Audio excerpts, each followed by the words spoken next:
Okay, well, it's good to be with all of you. And thanks, Grace, for the intro. And I see a lot of familiar faces. You'll have one of the underlying themes that when I first started this, and I gave them a preview of what I wanted to talk about, I had just come out of writing on the book of Ecclesiastes or Kohelet. And if you've read that through, one of the themes that comes through in that, vanity of vanities is the opening line. You get to the end of it, vanity of vanities. So everything just floats away. It's not, why even invest? I always wondered why that came up in the liturgical cycle at the beginning of the academic year. It was a good way to talk to students. It doesn't make any difference what you do. It's all going to go away anyway. So they encouraged me. If you want anyone to come to this, you better dress this up a little bit. So we'll start our journey by going through some of the Psalms that really set the stage. I often teach the Psalter. So the Psalter, Psalm 1, is the place where I really drew the title of this, True Happiness, Wisdom of Heart. So Psalm 1 plus Psalm 90 is another place that's really important. But then I went back and I picked up what I was thinking about at the time with Ecclesiastes, and it went into, it's the last chapter and a half, basically, is what it is. And there, he gets into this whole question about what do we do when we start approaching towards the end, etc. So anyway, I recognize a lot of the faces. If I forget your name, you just have to remember, I'm pushing mid-70s at this point. And what I've discovered in the last couple of years, names just float away from you. I know who you are, but I can't say what the name is. So it's one of my good friends, I was talking about, he's same age, we were undergraduates here together. And he said, I was talking to one of my colleagues, and he was a bit older than me at that time. And he says, I don't mind being over the hill. It's the pace that picks up that I don't like. So anyway, that's kind of a thread that should be going through. Okay. Well, that's because I'm bending over. Anyway, all right. So true happiness. Find out. Let's see. You're coming here to find this out. How does this work?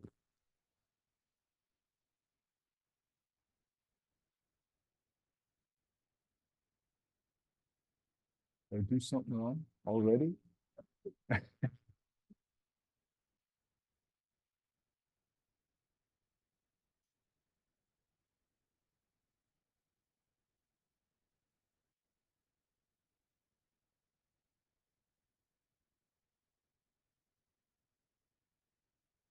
Sure, I can do that.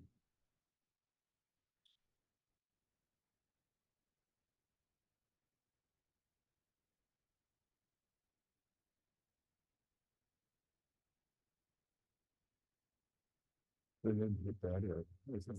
Okay. Okay. All right. I'm happy that I'm not the only one that struggles with technology. Great, thanks. Okay. True happiness, wisdom of heart, trying to find meaning in life. What is meaning, etc.? But I think we all know it when we experience it, but this is really deeply moving or touching, or this gives me a sense of stability, of where I fit into the order of things. So Psalm 1, obviously this Psalter is something that for generations, both among Jews and Christians, has really shaped their way of understanding themselves within the order of things. And so the opening psalm would try and sort of set the stage for what you're going to do as you go through the next 149 psalms that are there. And basically what it's saying is that these psalms are meant to instruct you on what are the values, what are the practices, it's an instruction on practical living is what it is. And that's why, those of you that pray the Liturgy of the Hours, those that do this individually or in communities, it's that kind of practice, which is ongoing, constant, that keeps us into relationship with God. And you all know, if you haven't seen someone for a long time or you haven't talked to them, that relationship kind of fades, backs off. That our relationships that are very important to us, we stay with them so that they survive. Same thing that happens in our ordinary common life. Same thing happens with God. If you don't stay with that relationship, if you don't talk it, and almost in a sense talk it into existence, it's not going to be very real. It's going to be very abstract, etc. So at the heart of meaning is whether we are being accompanied by that God. If that God is there with us, I was just going through class last night with a bunch of our grad students.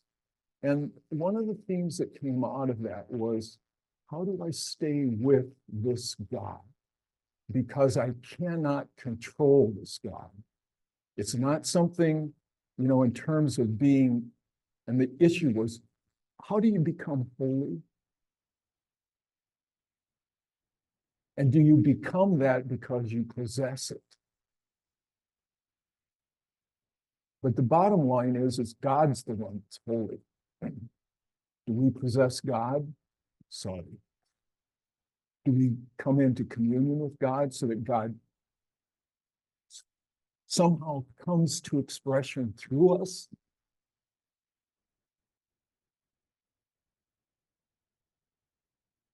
That's the heart of it. Okay.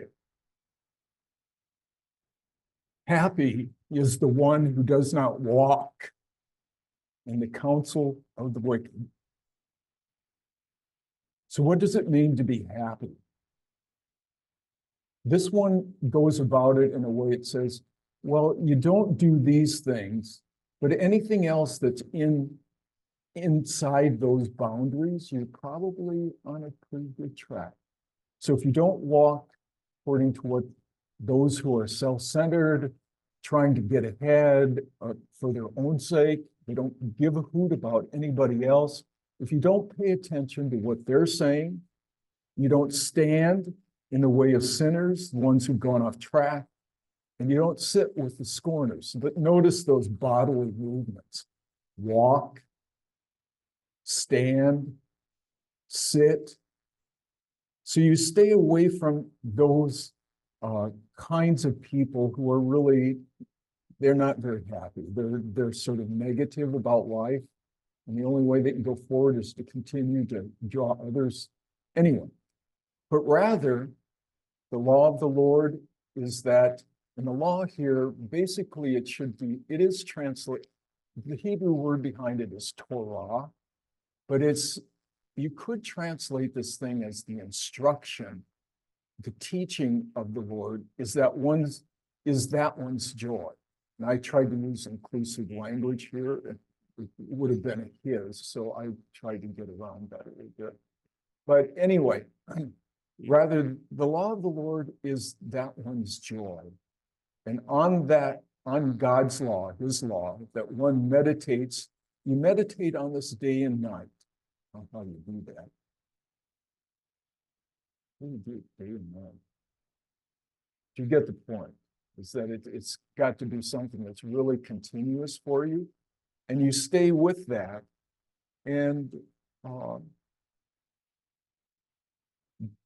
What happens then is that one is like a tree planted near streams of water that yields its fruit in season, and its leaves never wither, and whatever one does prospers.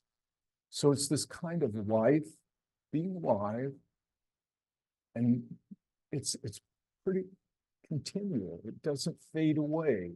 It's kind of, I try to think, where would I find a place like this? Around here, our trees lose their leaves in certain parts of the year, etc. And I thought of Jericho. I don't know if any of you have been to Holy Land. Jericho is not too far from Jerusalem, but it sits down at a lower elevation. It's very desert-like around there. But it's an oasis because you have a spring that comes up out of there, and it keeps the trees that are in that place green year-round, etc. So it stands out from its environment as being a place that really has found, if you think of it this way, kind of a source of life, and the water from it is coming up out of the depths. So I kind of like to think of, the life that someone lives who meditates on what God is trying to say to me day after day after day. I'm drawing out of the depths, and I'm getting a kind of vitality that's going to sustain me no matter what happens. A lot of bad things can come along, but still, I'm being sustained by that deeper source of life. So I grew up in northern Iowa, and the place, they didn't have very many trees. And so I came up here where I could see a lot of trees. But trees really tell us a lot. In fact, Scripture uses that image. You find it a lot in the prophet Isaiah, is that the tree, like you think of when they lose their king, and then it says, well, it's going to come back. It's really bad now, but it's like this tree of the Davidic rule, it's been chopped down, but there's going to be a shoot that's going to come out of the stump of Jesse, who is David's father, and that's going to bring us new hope. So there's something about, I think, this imagery of trees. That's not the only place. It's the one that jumps into my mind. But trees are really important for imaging how God works in the natural world. And so by analogy, how does God work in us? And so they'll draw on these sturdy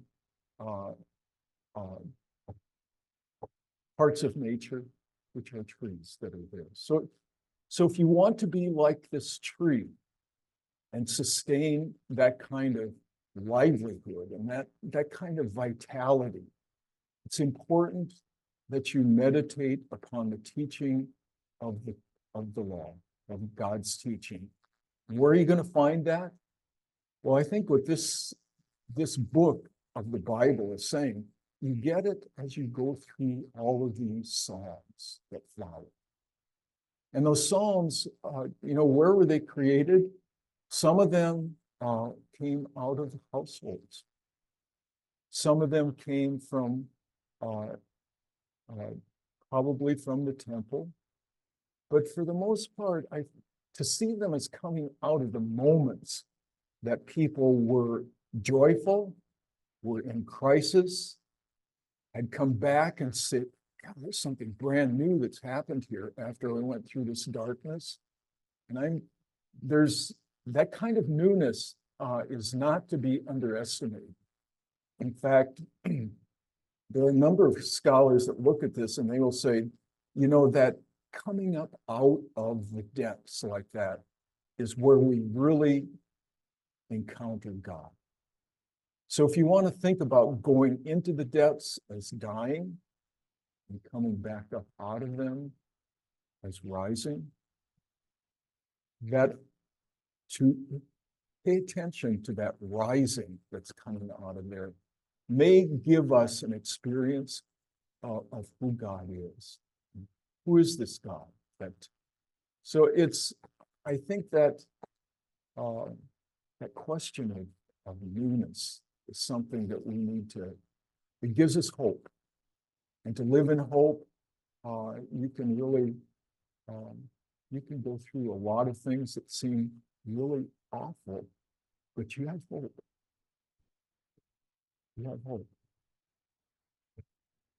And when some tragedies happen in families, and others will look on, I'd say, how are they going to what did they do? What is it that brings that kind of strength that's inside of them? We usually say it's their faith, which it is, but that faith is very much connected with there's something new in the future that will really heal and make this going forward. So someone who's like a tree is well disposed or at least in a favorable position to weather whatever comes down the pipe before them. So what if you don't do this? But not so are the wicked. They are like chaff that's driven by the wind. We all know what that is. Okay, you can see it floating, and then all of a sudden it disappears. You can see it a little bit if it's come to, but then it's gone. Therefore, the wicked ones will not arise at judgment, nor will sinners in the assemblies of the just. Okay, so we've got the two ways that are mapped out here, which is going to be a kind of theme or whatever. It not only winds its way through the Psalter, but also basically through the wisdom teachings of the Hebrew Bible. And then verse 6, because the Lord knows the way of the just, but the way of the wicked leads to ruin. So, to try and keep me from diving into the darkness, we'll do another happy psalm before we get there. Okay, so Psalm 112, it starts out with hallelujah. What does that mean? What I heard somebody say, praise Yahweh is what it. So the first part of it, hallelujah, is it's calling out to a whole group of people. It's plural, and it's saying praise, and it's inviting people to praise. And you praise, and the name Yah is the shortened form of the tetragrammaton, the name of God that was revealed at the burning bush. One thing that I don't know if we meditate on this very much, but we live in a world that we probably would call it secular at this point, but we wouldn't, unless we sit and think about it a lot, probably don't think of it as polytheistic, which would have been the default mode of the world that the Hebrew people came out of.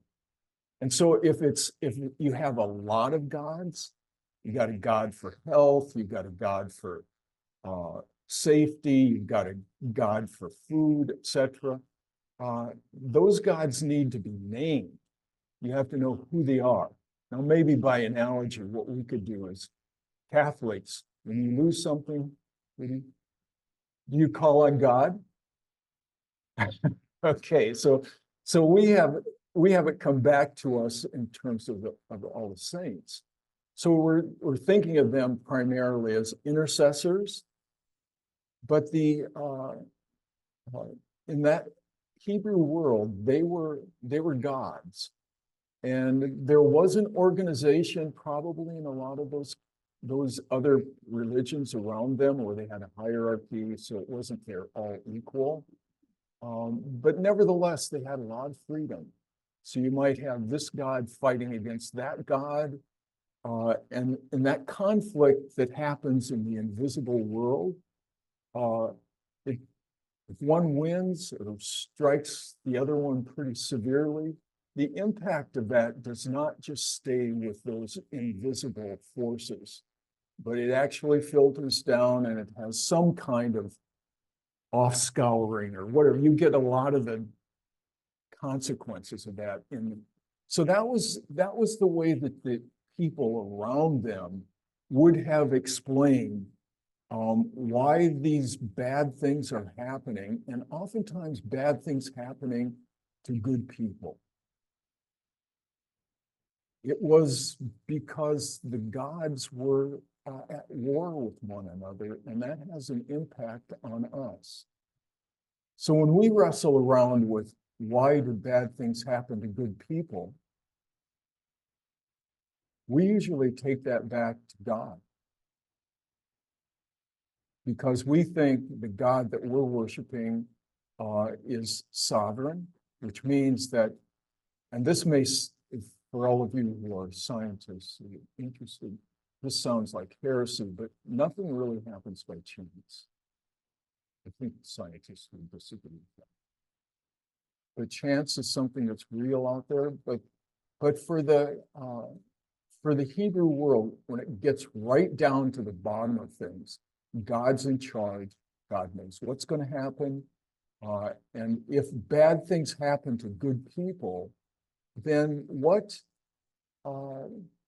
did you do this, God?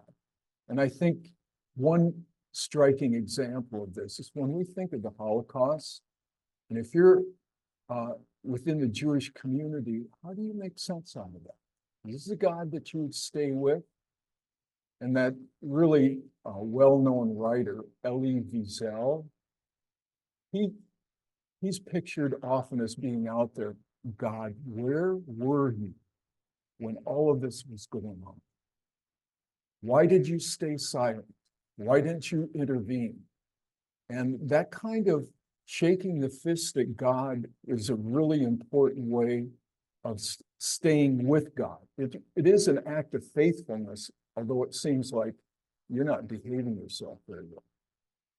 But actually, it's an expression of trying to hang in there with this God in the midst of really dark circumstances. So this question of praising Yahweh, where I got off on this little tangent, was the name that's at the end of that phrase, Yah. It's a shortened form of Yahweh. And Hebrew people don't really say that name because they're afraid they will desecrate it in some way. So they usually refer to it as Lord or Adonai, or Adonai. So it's blessed is the one who fears the Lord. And that's the tetragrammaton that's behind that. Who greatly delights in God's commands. That one's descendants shall be mighty in the land. So before we move further on that, I often get asked the question, what is this fear of the Lord? Because a lot of you will dredge up some of these New Testament texts, which I'm sorry. Anyway, you will go to 1 John, and in that letter it says, perfect love casts out fear. You really don't fear the Lord. The love of the Lord, if it comes to perfection in you, that fear is gone. So the question becomes, what do you mean by fear of the Lord? And if somebody's really, really important to you, you're pretty on your toes that you don't want to do something that's going to alienate you from that person. You don't want to dismiss them. So it's that kind of carefulness.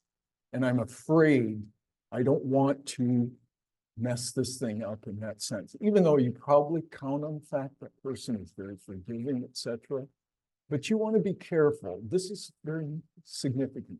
That's what fear of the Lord is, very basically, is that this is a treasured relationship that I'm going to prioritize and put it over. I don't want to do anything that's going to make this God sort of turn away, withdraw. I need that God to be with me.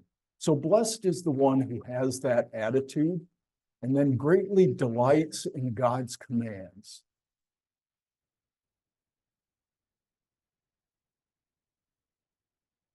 think we all get in situations where, what am I supposed to do right now? I don't know how to go forward. Maybe that's a way to latch on to this question that a command is a blessing, that it gives a direction. You know, what do I do very practically speaking? It's not some general attitude or bigger sense of God is good, but this is what God would like me to do. And so the commands become, and you get that particularly, we're not going into Psalm 19, but 19 will bring that out very clearly, where it says, the thing that connects us up with the beauty of the cosmos, of the world, is that series of commands that are in God's teaching, because it gives us a sense of we're being guided, we're being directed. So from that perspective, I think a command is something that you really look forward to, and you delight in that. So that one's descendants shall be mighty in the land, a generation of the upright will be blessed. So the promise that's coming through in this psalm is that those people that community that pays attention to the Lord, tries to listen, tries to keep that God accompanying them all the way through, their descendants will have a strong place in that location. And I think that in the land, oftentimes I don't know if we think a whole lot about how important land is, even though it is really important. I need to have a place to call home. And so it's a place where I really belong. We are like, as I mentioned earlier, the image of being trees. You've got to plant that somewhere. That somehow that location is really, really important for us. And so our whole tradition from the get-go, coming out of Egypt, you're going into the desert, but don't leave me here. We want to go into that land where we can grow and flourish. And so we see that theme coming through really clearly for all of us in every age. In our own time, we see a lot of people that have been displaced from their original home. They have, in order to survive, they have to migrate or whatever. So it's that importance of having a land, a place that I can belong in, is really significant. So the one who fears the Lord, they'll be mighty in the land. A generation of the upright will be blessed. They'll have a lot of wealth and riches. So, you know, having a lot of material things and et cetera is not bad. It's how you use them. And probably even more fundamental in that is, do I trust in them to make my life meaningful? Is that where your meaning is going to come from? Because I have all of these goods, and I have a pretty good reserve of these. Therefore, whatever comes along, I can manage that and handle it. I think if you take that step to where your wealth or your goods are providing you with security, that's where you're going to get called to account as you go through the Psalter. Because you don't rely, if you want to be safe and you want to have a meaningful life, it's because God is there and God's looking out for me. It's not that my bank account is giving me that kind of security. Now, as I say this in class, students sort of look at me and they say, are you dreaming? Where are you at? You know, you got to be practical. But there is a place in which these teachings really push us to the edge of what would be practical. How far do I go in trusting in this God? And it usually pushes us further than we'd really be comfortable. But anyway, so the generation of the upright will be blessed, wealth and riches in the house, and that one's righteousness shall endure forever. What's it mean to be righteous? That you're in a position where you can judge all the other people? Or is it somehow I'm right with everyone else? I'm right not only with other people, with God, but also right with the environment, the place, the things that I've been given.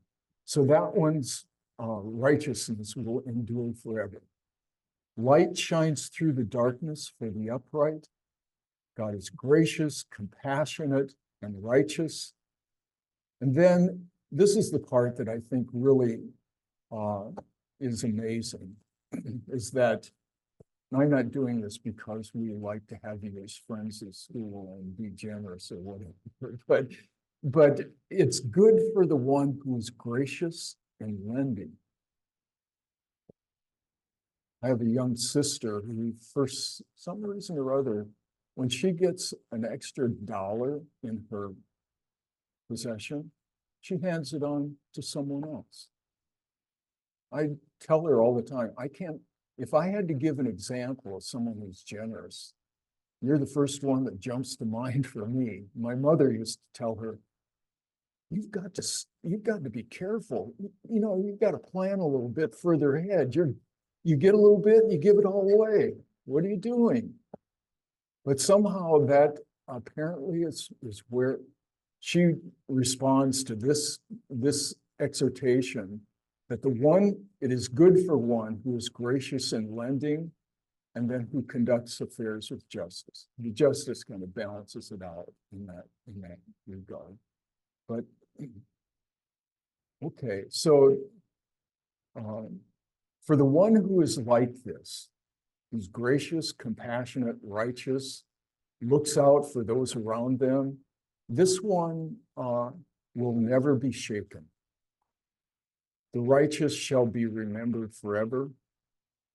And whatever comes along that says, look out, things are really getting bad, that one doesn't get shaken by this. And their heart is tranquil, they're without fear, till at last, this last part sort of, I don't know if I don't latch on to this too much, but till at last that one looks down on the foes that are around them. But, as you go through these Old Testament texts, one of the big fears, it's a bad thing if we got conquered and they took away my home, etc. But the thing I really don't want is when that enemy comes in and puts his foot on my neck and makes me feel like I'm nothing. That's what God saved me from, that kind of contempt, which would be going on there. So looking down on one's foes is why this one wants to latch on to it. Anyway, lavishly, one gives to the poor, and that one's example, upright conduct, being in right relationship, that's what's going to last forever and ever. When your horn is exalted, what does that mean? Do we have to grow a few horns in order to get going up there? Why would horns show up here as something that's important for them?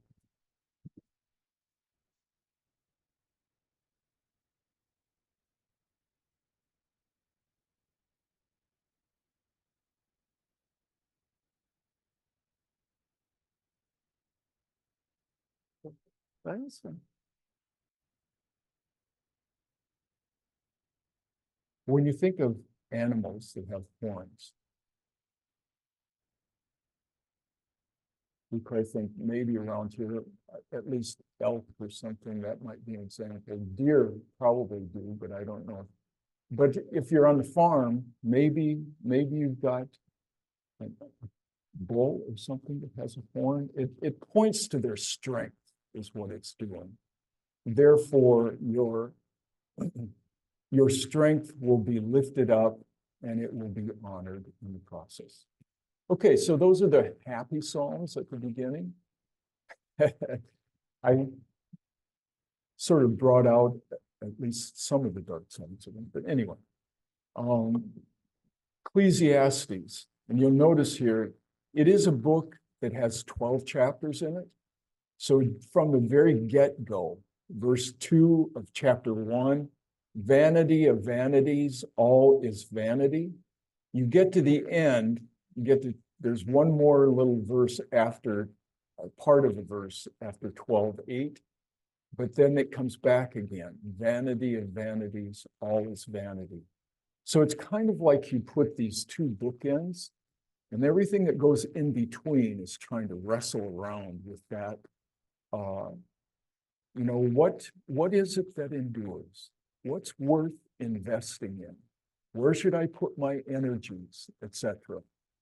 And Koheleth is a very interesting kind of character because he's very difficult to pin down.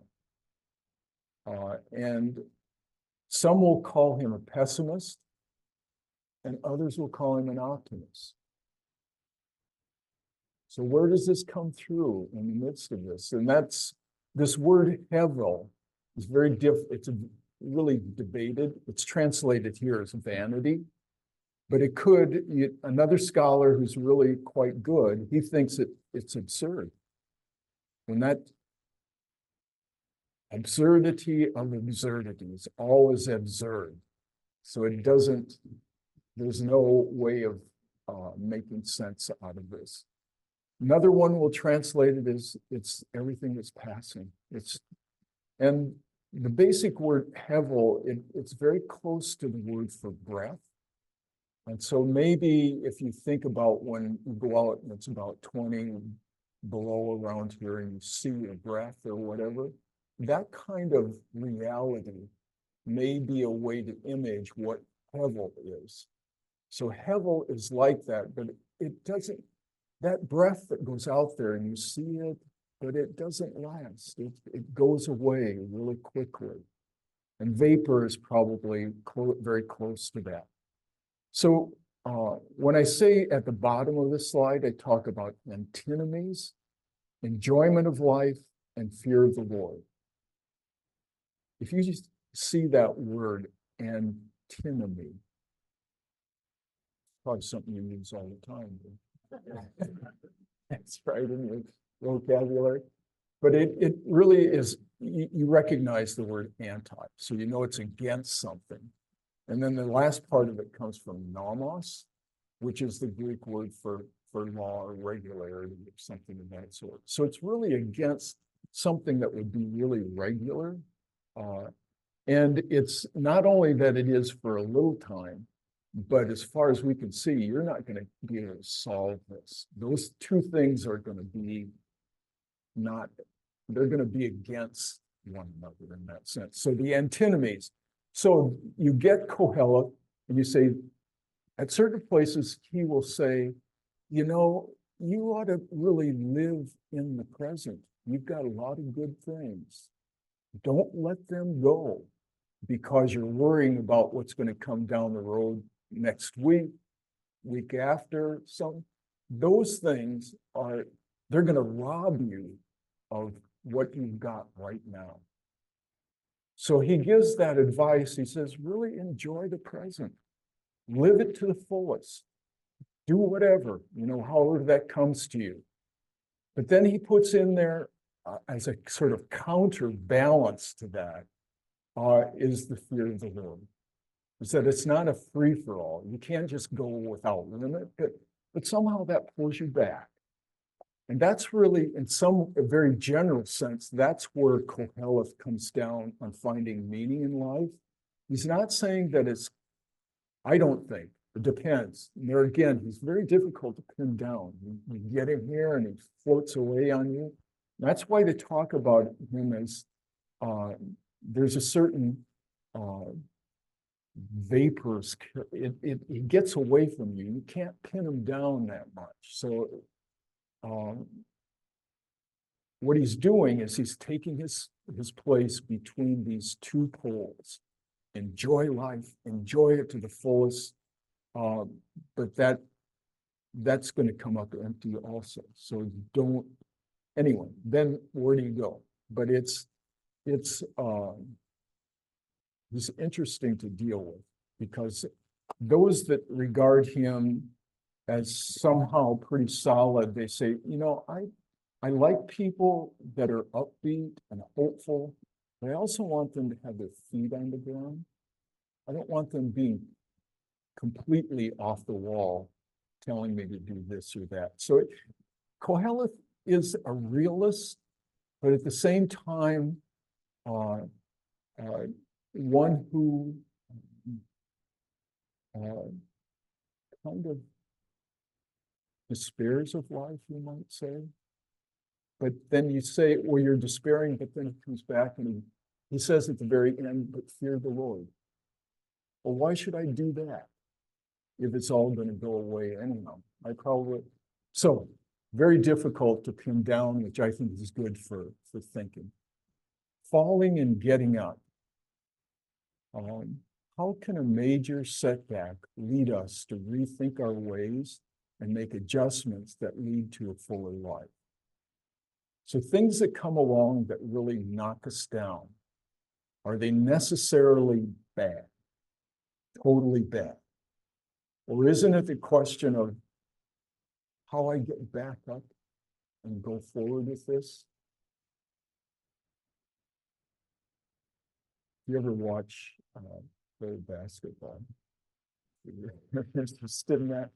But there's this fellow with the Golden State Warriors, Seth Curry, who amazes in the way that he shoots from downtown all the time. They go through. It's amazing how he operates. But there was a Jesuit was writing a reflection on this a couple of weeks ago, and he said, this gives me a chance to talk about Curry because I really like watching him. But he said what happened is when he was first in college, he was getting injured all the time. He would sprain his ankle, he would do this, do that, etc. And they thought, well, your career, you've done well so far, but it's not going to last very long. So he got back up and he started training, and he moved his muscles in a different way. He jumped differently or whatever. Of course, he's still out there doing this. So it was just an interesting example of how you change, you adjust. You got knocked down, it seemed to really level you, but now you can come back and you can do things that will move you forward from that. So I have I just imagine that some of these people fell down and had to get up. It's the Dublin Marathon. I pulled it off. It's way back in the early 2011 or 12, something like that. But this one I just found last weekend in my searching around media. But there's a gal from the University of Northern Iowa who swims collegiately, but she's in this Paralympic Games. So what happened is, you read through that paragraph, and I'll just summarize it, is that she had a loss of vision when she was about 16. And it seemed to say that your swimming is going to come to an end. But what she did is she would time herself, and she'd feel, or at least know how far along in the pool she was at that point. She began to gauge this so that she could put all out to try and go through the course like that. And as you go through this, she said, I was really amazed, and really, it says it's really cool to see that I'm actually becoming faster than I was before I lost my sight. So that part, that's the part that I would say, sometimes when we get knocked off our feet and we stay with it and come back, we get to be in a better place. But her last line shows her youthfulness. It really shows to me that you can do anything. I can do anything I put my mind to. Well, but it's good to see that kind of revived energy that would come to someone like that. But anyway, fall down, get back up, which I think characterizes all of our life. It may very well be the way God has put things together, is that somehow what's really important is that we get back up again and stay with it. When you think of the Garden of Eden story, God who created everything, God one take on this, if you go with Augustine, well, human beings being free, we made this big mistake that we wanted to replace God and take over God's place. And therefore, the whole history of the human race since then has been that we're fallen. By contrast, you get another character earlier than Augustine by about a century or two, Irenaeus. And he thinks of, no, well, God knew that we were going to fall, put us in that garden where we were really blessed, we had everything. But God imagined us as being his kids, little children. And all of you know more about this than I do, but when you raise kids, you give them enough space where they can fall, stumble, get back up again. And then, if they get hit at least pretty good at one point, they're going to pay attention, they're going to improve. So it was the contrast. Are we human beings meant, did God intend us to somehow use our freedom to make decisions that we would grow in the process? Do we learn from our mistakes, etc.? So I think that that question of falling down, getting back up, why is it's so important? Is it's a situation in which we learn, and that's really how God expects us to exercise our choice, our freedom. And at the heart of what we're learning there is I can't do this on my own. When I'm down, if I'm really down, I'm crying out to God, God, help me get up out of this kind of thing. And that, when I was teaching last night, we went through the wilderness stories. Why'd God bring them out into the wilderness like that? You know that they're not going to have enough water. They're not going to have enough food. Why did you do this? And I think one of the really important points is when they did get really hungry, thirsty, they cried out. Hopefully they cried out to God, come and help. Alternatively, they cried out and said, why did you bring us out here? We were better off back in Egypt. So that terms it as murmuring. So you have a couple of choices, but the thing is, we have to recognize in a very deep way that we need that God accompanying us. And the way we really get pressed into this is we have to cry out. I can't go forward unless you're here with me, pulling me forward into this. So I talked to the slide that's up there now is fear of the Lord within Ecclesiastes. Ecclesiastes chapter 3. I think we all know that chapter. You probably don't know it by just the numbers there, but there's a time to be born and a time to die, time to rejoice, time to weep. Those back and forth polarities. So there's a place for everything in life in terms of that sort of cyclical back and forth. But you wonder, okay, it goes back and forth between these. How do we come out of this or whatever? But at the end of that, it says, it refers to the importance of fearing the Lord, who's over all of this. Then when you get to 5:6, I really should read that out.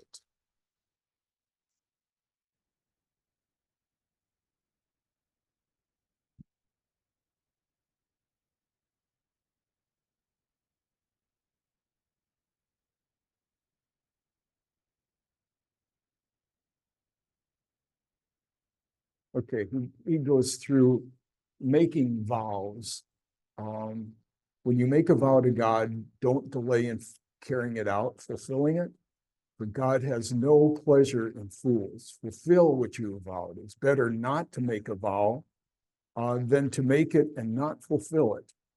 Let not your utterances make you guilty, and say not before his representative, it was a mistake. So when do You know, when you really get to the edge and you're really afraid, where am I going to go? And you say, God, if you'll pull me out of this, I will do this, this, and this. That's what they mean by a vow. And you make the thing, even if you made it your own inner voices, it's internal to you, and God's hearing that. So be very careful on how you make these solemn sort of commitments that I will do this if you. So if you do that, you really have to carry it out. If it's a younger person in the family, they had a strong sense of collective responsibility.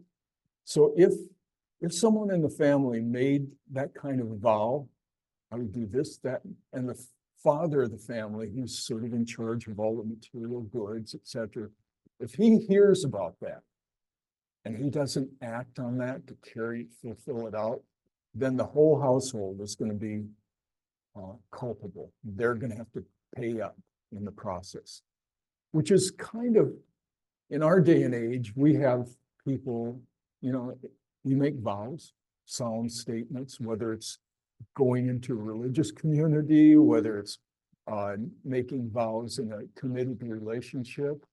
And then we be reasonable about this. Something has really changed, and therefore we should step back from this. I don't want to debate that, but it does stand almost in contradiction to their really don't make any vows unless you are going to carry it out. Now, if you're in vocation work in a community, you'll terrify everyone that's going through this, I would think. Well, then why should I do this? I can't predict what's coming. So I back off from that, just putting it out there. They really had this very serious sense about making vows. And so here,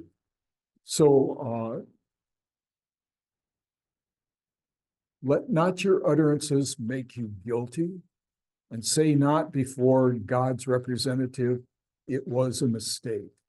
Why should God be angered by your words and destroy the works of your hands? Despite many dreams, futilities, and a multitude of words, fear God. That's kind of his. So all of these quotes that are at the top of the slide, 3:14, 5:6, 7:18, they're all, each of those chapters deals with a certain circumstance, but it's kind of like he'll go through this and make it seem like this, you know, it's really, it doesn't make sense. The futility, the absurdity of this situation. But then his bottom line is, but in spite of that, fear God. The world may be absurd that you've experienced, fear God. So that puts Koheleth in it. Some would say, well, the real historical Koheleth, the guy that, whoever wrote the first version of this, he didn't put these little verses in here. That came from somebody else that tried to make him acceptable to the tradition, so they would keep him in there. But I'd advise don't do that. You ruin the book if you ascribe it all to the redactor. Somehow allow this ornery character Koheleth to be very realistic, skeptical, laying out how he sees problems and darkness of life.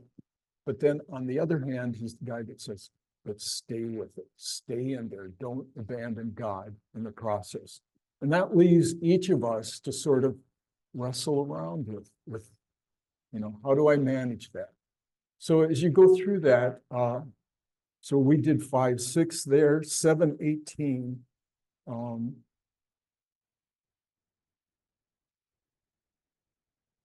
He says, I have seen all manner of things in my vain days, the just perishing in their justice, and the wicked living long in their wickedness. Be not just to excess, and be not overwise. Why should you work your own ruin? Be not wicked to excess and be not foolish. Why should you die before your time? It is good to hold to this rule and not to let that one go, but the one who fears God will succeed with both.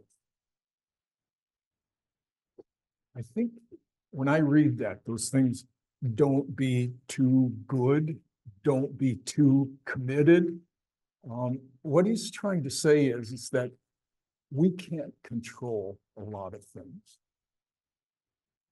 And if we don't allow God to be God and have God as a real player in our experience, we're going to get, our life is going to really go off track. So he says, calm down, don't try to manage the whole business of where you're going to end up, but be attentive, because it's better to be smart about things than it is to be stupid. But in the end, fear God, which means trust that God will be there. Okay, another one, 8:12.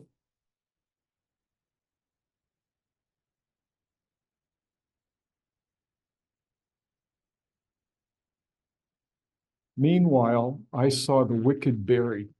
They would come and go from the holy place, but those who were forgotten in the city who had acted justly. That seems great. Huh? Person that was good, they forget him. But the one who is wicked, somehow they keep going out to visit that grave and honor them. So he says this also is vanity, because the sentence against an evil deed is not promptly executed. The human heart is filled with a desire to commit evil, because the sinner does evil 100 times and survives, though indeed I know that it shall be well with those who fear God, for their reverence towards him, and that it shall not be well with the wicked, who shall not prolong their shadowy days for their lack of reverence towards God. So he says, even that example of how the wicked are honored, perpetuity, that's a shorter view of what's going on there, because it's not really. There's one here that I was looking for, but I'm not seeing it now, but he's really, as I started out a slide or so ago, he puts enjoyment of life as something you should really embrace what's good in your present, because those are gifts of God. You ought to live them to the fullest in the process. So this little quote here, Uni Lee, the vitality of enjoyment in Kohelet's theological rhetoric. So enjoyment, there's a vitality there. Wisdom has to do with recognizing and living constructively within the network of relationships that's built into the order of creation. And fearing God is the basic stance necessary for such a meaningful existence.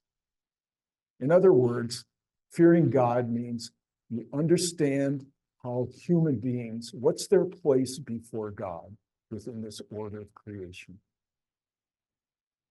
So if you have that standing place and you get that right, it's going to make all the rest of it fall into its proper place and order in the process. So how are we doing for time? Do we carry on for another 15 minutes or so? Okay, Psalm 90. This is a psalm that, I've taught this to our formation people for a number of years. And one guy, we'd gotten through this and he said, hey, that's a really cheery psalm. So I think it really gets to the heart of things in a lot of ways. And what I'm after is what's going to come through in verse 12 of Psalm 90. So you have hymnic praise at the very beginning and then a meditation. So I think I've got it here, so wait a minute, it's not there. All right, so Psalm 90.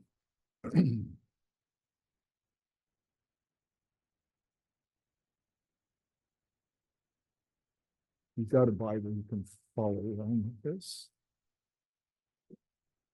Lord, you have been our refuge through all generations. That word for refuge, a place where you'd go and run and you'd be protected. That word ma'on is the same word that's used for a lion's den. So you, from the very get-go, if you're familiar with that word, you're thinking, God, you've been a refuge, and I think they would originally have thought of it as kind of, I'm being protected. But at the same time, it's a kind of, there could be a danger within that. You don't know what's inside of that sort of cave or that place. So you have been our refuge through all generations. Before the mountains were born, the earth and the world brought forth, from eternity to eternity you are. So we're dealing with the whole question of, we are people that are basically, time comes from our existence. And when we think of now, what was before, the past, the present, and the future, that kind of reality of being bound up in time is characteristic of us, of how we come into this and live in this world. So what it states here is that you, God, are everlasting. From eternity to eternity, you're not time bound at all. But then in verse 3, it says, you turn humanity back into dust. I'm sure when you think of that, okay, God went into the Garden of Eden, Genesis 2, leaned down, picked up all of the dust, formed it into this sort of statue-like mannequin character, and then breathed life into it. And that's where we humans came from. The thing I want to jump on here is that the word in Genesis 2 for dust is afar. You turn humanity back into dust. That word for dust there is like crushed rock. So how are you going to, if you're turning us back into crushed rock, there's got to be a lot of trouble going on. It's going to put me back into that situation. And you say, return, children of Adam. 1,000 years in your eyes are merely a day gone by. Before a watch passes in the night, you wash them away. So God, according to this psalm, is saying God is turning us back. And the whole sense of what was the original transgression in the Garden of Eden. What went wrong there? Now, I gave you a real positive spin on the Garden of Eden story with Irenaeus, but it was a place God knew you're going to stumble, and so you're like a kid and you get back up again. But Augustine reads that thing and he's saying, no, it was very high-handed of us humans. And what we wanted to do was God, and so the tempter comes along and puts these words in the mind of the original couple. And it says, God said that you'll die if you eat that fruit. And you won't die. We're just trying to keep you in your place. And so the decision there is, God, I'm going to be in charge. I'm going to try and remake all of this thing. But anyway, I'm going to be in charge, or I'm going to be autonomous. Is how I typically interpret that view of the sort of original sin. And autonomous, if you remember, we had nomos before. So it's the law, autonomous. I'm a law unto myself. I'm not accountable to anyone else. And that kind of attitude is what we can get if we read Genesis 2 that way, Genesis 3. So it was breaking off. I wanted to become God in the sense that I am in charge. But so God says, go back. You're not transcending time. You're not eternal, but you rather have a beginning, middle, and an end to your existence. But God, by contrast, 1,000 years in your eyes are merely like a day gone by before a watch passes in the night. You wash them away. They sleep, and in the morning they sprout again like an herb. And in the morning it blooms only to pass away. In the evening it's wilted and withered. So the ephemerality, the passing character of us as humans in contrast to that enduring reality of God. But this is what the next part of it is what I find interesting, is that all of this experience of being ground down and crushed, it attributes it, truly we are consumed by your anger. And I think you've probably, you read, it's pretty obvious. You read through a lot of the prophets, and then you read through the Gospel of John, and you all of a sudden, that God of the Old Testament is an angry God. It's a different God altogether from the God of the New Testament.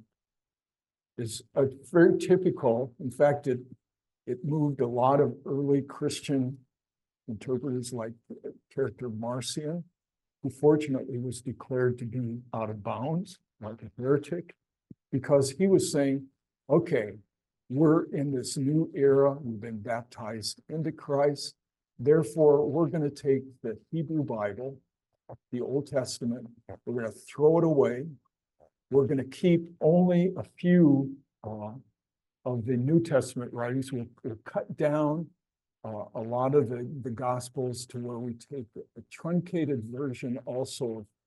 I think he hung on to most of the Pauline letters, but a shortened version of the Gospel of Luke. And that's what's authoritative for Marcion. You see what he's doing is he's taking all of these really messy, difficult human experiences and is not saying, you're not going to relate those to God. God is not causing. But that was the Hebrews' way of keeping God is present when catastrophes come to us. They're bad, they're painful, but they would have said God's angry. And why is God allowing that to happen? And that makes, Job, what did Job do if they told him that? Job would say, I didn't do anything to get this. I'm innocent. And he goes out and he protests and stays with that. So, but the issue here of bad things happening in our environment, it's not because things have just gone off the rails or that it's by chance that this has showed up, but rather there's a reason for it. And God is, what they're saying is God is present among us, but that presence has the form of anger. And if you are feeling like, well, that's not something that I can accept, then the offering of being like Job, being like Elie Wiesel, and you go out with your fist in the air, and you say, God, why did you do this? Why? And that's really an act of faith, because you still are staying with God. But okay, so what's coming out of Psalm 90 is that darkness in our experience can be interpreted as God being angry with us, but God's there. In that darkness, is God absent? And they're saying, no, God is present even when you think God has withdrawn. So truly we are just consumed by your anger, filled with terror by your wrath. You have kept our faults before you, our hidden sins in the light of your face. Our life ebbs away under your wrath, and our years end like a sigh. And then he says 70 is the sum of our years, or if you're pretty strong, you get 80. Most of them, he says here, and this is where I think my confer who was in formation about 10, 15 years ago said, this is really a cheery song, because he says that most of our years are toil and sorrow. They pass quickly and we're gone. And he raises the question, who understands the power or the strength of your anger? Your wrath matches the fear that it inspires in us. And then verse 12, this is the punchline, I think, of the psalm. Teach us to count our days aright, that we may gain wisdom of heart. What is wisdom of heart? Where does that come? So out of this context, he's saying that if I count the number of my years, my days, we all know I can expect probably this many, maybe. But once we recognize our finitude, that we are not like God, that's going to put us in the right place to sort of analyze, put together the experiences of our life at that point. So teach us to count our days aright. And then he comes back at the end of the psalm going through, relent, O Lord, how long? Have pity on your servants. Fill us at daybreak with your mercy, that all our days we may sing for joy. So he comes back with, we've gone through a lot of things that's been pretty tough. Could you please just make the joy balance it out? And just make, so it's in a way, it's kind of, maybe you don't like the psalm, but I find it really encouraging or whatever by saying that, if I get my feet in the right place, then I can take my heart and somehow work it in a way that's going to be integrative, helpful. It's going to put me in right relationship with all things at that juncture. So the heart, when we think of the heart, we put it, obviously they did too. It's something that's at the center of it's in your chest or whatever, but that's where all your thinking went on, as well as your feeling and your choices, your willing. So it was the center of your being. If somehow you had that center of your being in communion with God, that would put you on the right pathway, and that's which would give us wisdom. And wisdom is kind of as you go through the Hebrew Bible, wisdom gets personified as that reality, personified reality. It's a woman who was present at creation, and God rejoiced when he saw this wisdom figure dancing before him.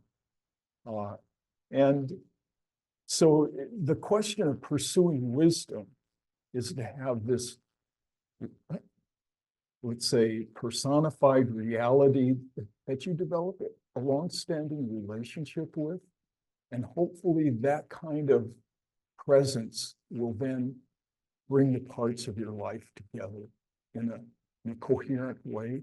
That means this is what I can invest in. This is what I can stay with in that sense. So you're asking God to give me wisdom of heart, and then all of my good and bad experiences will come out in a balanced way. So it's kind of, it's worth it. It was worth going through all of this, maybe even more than that. So One scholar at the top of the slide, he thinks this is a meditation. Then Dick Clifford, a Jesuit at the bottom, he thinks it's a communal lament. Anyway, that petition to teach us to number our days and put that together with the bad ones can be seen as God's anger. And how do we deal with this kind of experience? Where do we make sense out of it? Do we end up going tending towards it's all passing, futile, etc.? What do we do with that? So as we move into this last section, Ecclesiastes, find joy in all of one's years. So chapter 11, verse 8. Someone asked me what I'm reading from, and I'm reading from the New American Revised Version. So for all of you who are Catholics, this is, anyway, it's sort of, it was produced by Catholic biblical scholarship is ecumenical, so it really doesn't make that much difference in a lot of ways. But at any rate, this one, however many years mortals may live, let them, as they enjoy them all, remember that the days of darkness will be many, and all that is to come is vanity. So then he goes on, he says to someone he addresses this to someone who's young. Rejoice, O youth, while you are young, and let your heart be glad in the days of your youth. Follow the ways of your heart, the vision of your eyes, yet understand regarding all this that God will bring you to judgment. So in other words, really embrace what's in your heart. We might think of that, if I do just what that could get me into hot water or whatever, but he says, embrace what's in your heart. But while you're doing that, keep in mind that you're going to be accountable for what you do.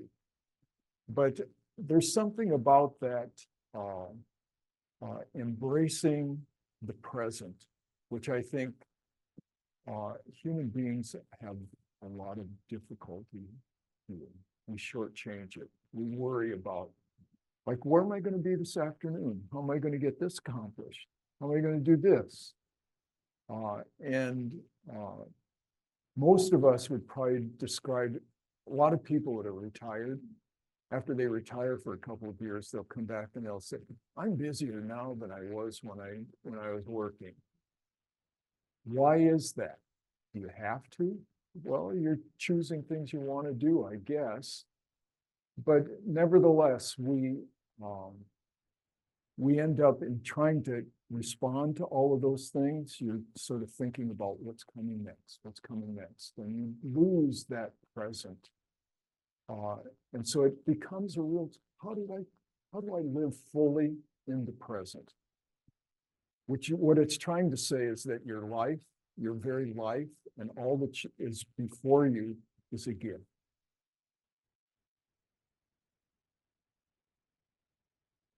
I think most of us, okay, yeah, it's a gift, but I take it and then that's mine.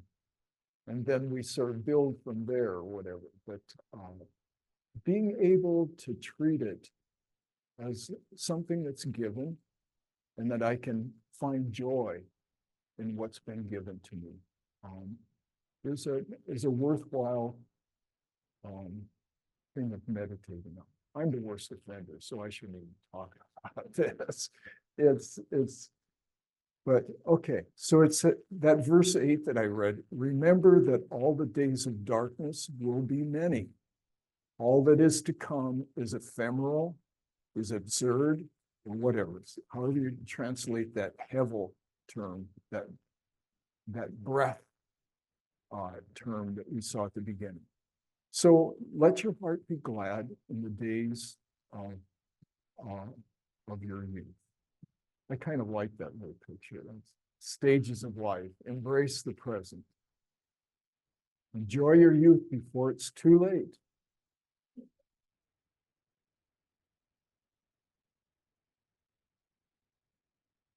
been a long time since I've blown bubbles. It's anyway, that kid is really cute. So anyway. Now, I've shown this before, so hopefully that's a sign of embracing the present vitality. Some of those people look like they're pretty tired out as they come down the pike here. But okay, so once you get through, if you read on from that, and at the end of chapter 11, it's not up here right now, but so rejoice in your youth, follow the ways of your heart, the vision of your eyes. But you remember that you're going to be accountable for this. But verse 10, I should have put this on here, but banish misery from your heart and remove pain from your body, for youth and black hair are fleeting. Okay. So, but in other words, how do you banish misery from your heart? You don't dwell on it or something, and you kind of, maybe it'll go away or whatever. Anyway, banish that. Don't make that a focus of your present. It'll rob you. Then it goes on in verse 12, which we have on the slide. Remember your Creator in the days of your youthfulness, before the days of evil come and the years arrive when you say, there is no pleasure for me in death. So usually interpreters will say this passage is really trying to meditate upon old age, diminishing years, etc. So remember your Creator in your youthfulness, before the days of evil come and the years arrive when you say I just can't, it's empty or whatever. A time, and it goes on here, a time when the light dims, the sun, the moon, the stars, when the clouds return after the rain. Okay, so the light is dimming, but it rains, probably it clears out, but the clouds return after the rain, according to this. When the guards of the house tremble and the strong men are bent. Okay, what's he up to? So this is kind of what you do with a passage like this. You're puzzling. What's this guy really talking about? Is he talking about those declining years when our physical strength is diminishing from us? That seems to be part of it. But then when he starts talking about the light dimming, the sun, the moon, is that just the light that's a signal of how much vitality I've got inside of me? Is that the light he's talking about?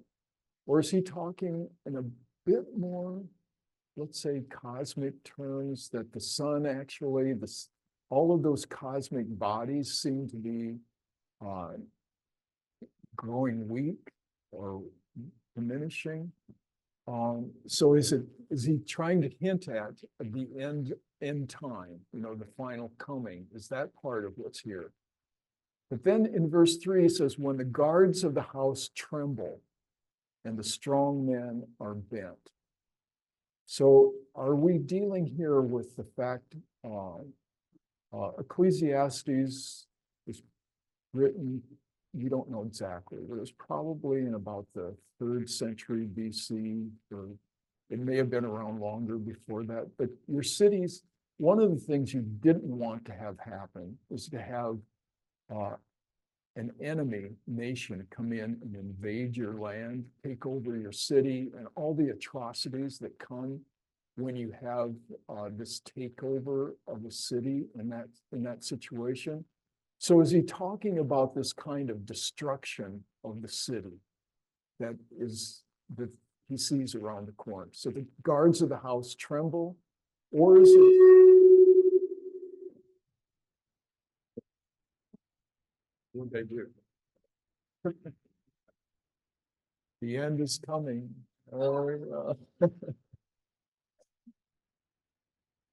So it's, anyway, we're back to normal, so you don't have to worry about that. So the guards of the house tremble. Maybe it's unrest. Our neighborhood's no longer safe or something, and we're trying to keep some security in our household or whatever is the concern here. But then when the strong men are bent over, is that the warriors that are in tough shape at that point? Or does it refer alternatively, as I started out, that you're growing old and you're sort of like me, you're sort of bending over kind of thing?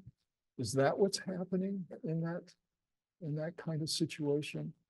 So the passage makes us reflect on the importance of the end. And if you can tie that back to what we were talking about with Psalm 90, if I'm to gain wisdom of heart, I need to be aware of, count the number of my days. But this one here, I think when it's saying you count the number of your days, your objective there is not to plan out for next year, the year after. But here he's saying, if you number your days and you get yourself in perspective, you'll enjoy what you have right now that's given to you. And I think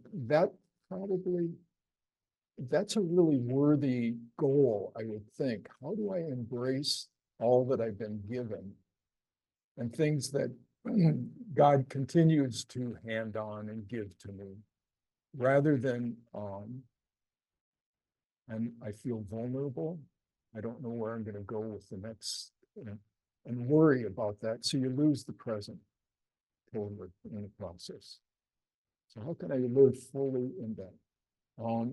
So as you go on in verse 2, the strong men are bent, the grinding of the women millers. So apparently they're getting the flour and all of that ready for their to bake or to provide for their families. So here it's saying that all of that kind of normal day-to-day activity has diminished. It's grown really quiet. And the women looking through the lattices see dimly. So there's, that was a typical ancient Near East way of when the men who were in the army would go out to battle, they would look for their return, and they have pictures of them peering out through the windows, the lattices, hoping that they will return at that point. And here they're looking through the lattices. Their seeing grows very dim. Verse 4, the gates are closed to the street, and the sound of the grinding grows weak. But the sound of the birds rises. Are those the doves and the pleasant sounds of all of the birds rising?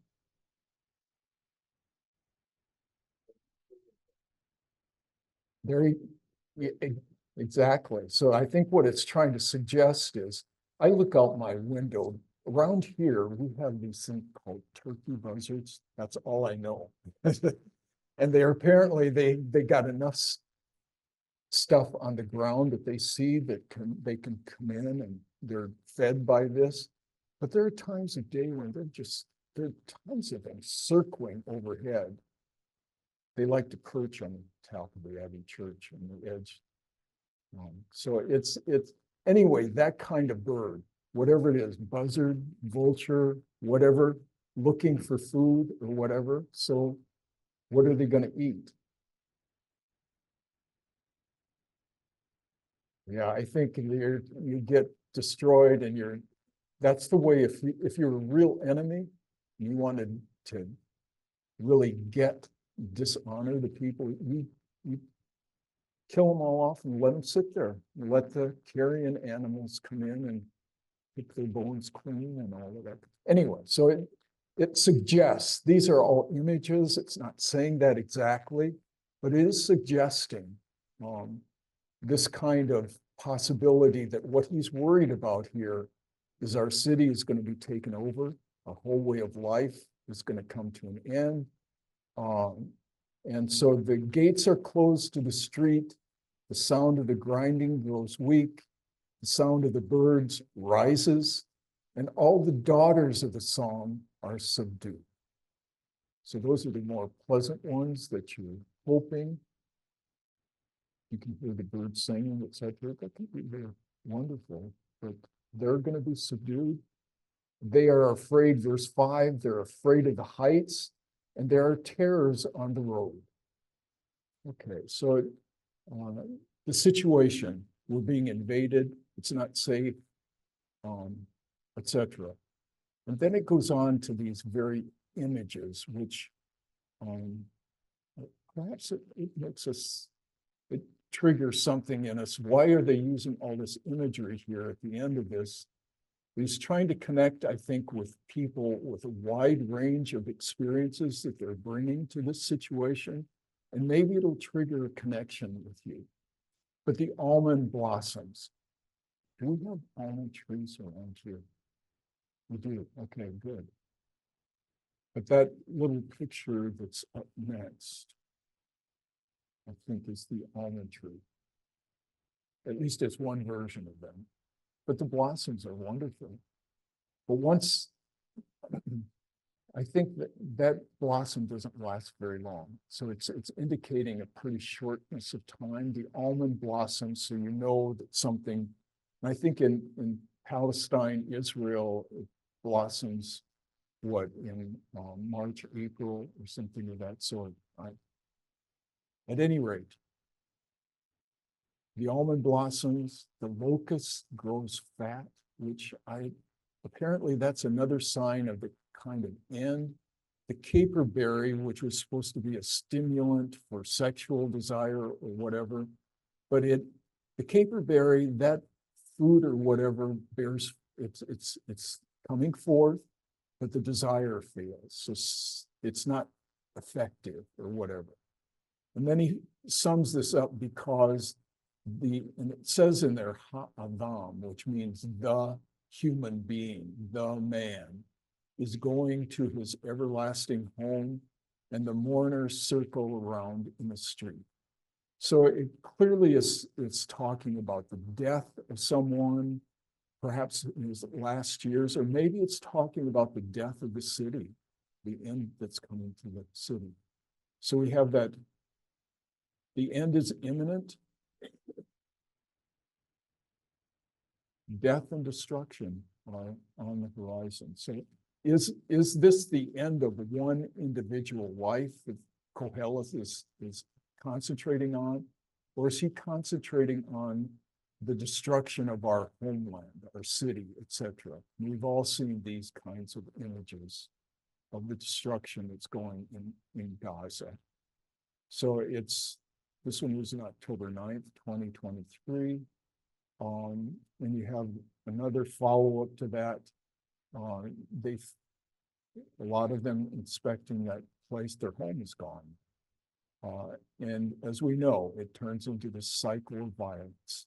The way to respond to it is, you did this, we're going to do this back. And obviously, in its original understanding, eye for an eye, tooth for a tooth, was saying, this is how much you pay back.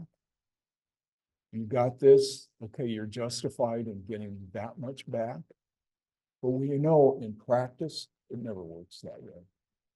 When you pay back, you've probably gone, at least in the perception of the one that's being paid back, you went too far, so I go and pay you back. So it turns into this cycle of retribution, etc. So we've all been sort of stopped in our tracks by these real, not only images in Gaza, Palestine, but what went on through Syria 10 years ago, what's going on in sort of the Russian attacks on Ukraine, etc. Those things are trouble. So going back to the text, chapter 12, verse 1 through 8, and you get to verse 6, it says, before the silver cord is snapped, and the golden bowl is broken, and the pitcher is shattered at the spring, and the pulley is broken at the well. We've seen that. What's the problem? Oh, okay, yeah. The picture, the silver cord is snapped. You've probably read this before. It gets excerpted. We wonder, what does it mean? The silver cord is snapped and the golden bowl is broken.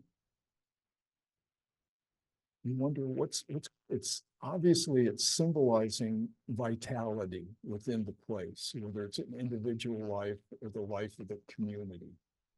But it's like that, is life tenuous or whatever? I'm just throwing out things. I don't know exactly what this means. But one recommendation of the images is that they had lampstands, which were the fuel in the lamp was probably put olive oil in a certain place, but then you had something that would have extended it.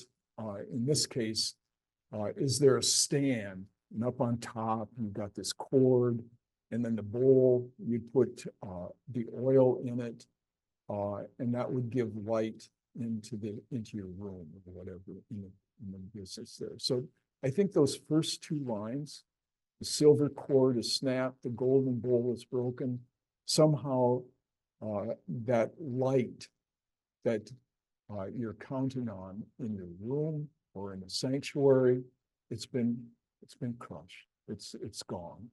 So we've been probably invaded, or by analogy, my life was just diminished. The pitcher is shattered at the spring, and the broken pulley falls into the well.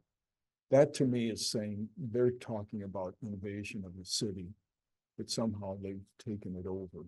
And so the golden bowl, this picture of the menorah, I don't know if that fits that or not, because I don't see a silver cord that would be on that. But anyway, they are talking about some kind of light, probably in some place. And then maybe the pulley falling into the well. There's a well at Lachish in ancient Israel. But so is our city being destroyed? Is my life coming to an end? Things that Koheleth wants you to think about here in this case. And in verse 7, it says, the dust returns to the earth as it once was, and the life breath returns to the God who gave it. And then he sums that up with verse 8. So that's verse 7. Dust returns to the earth, the life breath returns to the God who gave it. And then he comes back with his famous phrase, vanity of vanities. All things are vanity, says Koheleth. So if you get to that point, he's saying, well, this life we live, it's going to pass. Did the pleasures meet with the sorrows to balance that out? He doesn't seem to indicate. He leaves that almost in darkness at that point. It's almost the point where you say, well, he really is a pessimist. He thinks it's not going anywhere. The next, he goes through, there's an epilogue in there where he says, besides being wise, Koheleth taught the people knowledge. And this seems like an editor's edition. And weighed and scrutinized, arranged many proverbs. Koheleth sought to find appropriate sayings and to write down true sayings with precision. The sayings of the wise are like goads, like fixed spikes are the collected sayings given by one shepherd. As to more than these, my son, Koheleth teaching, apparently directed to his son, as to more than these, beware. Of the making of many books, there is no end, And in much study, there is weariness for the flesh. So should you be trying to be wise? Should you take this and study this out? It's going to wear you down. It's going to make you into a sort of sad-faced pessimist that's around. Is it worth it? It just ends up futile. Now this part here, obviously, it's being added on by someone who knows Koheleth. But then the next verse, that's debated whether that comes from Koheleth. He could have said this. The last word, when all is heard, fear God, keep God's commandments, for this concerns all humankind, because God will bring to judgment every work with all its hidden questions, whether good or bad.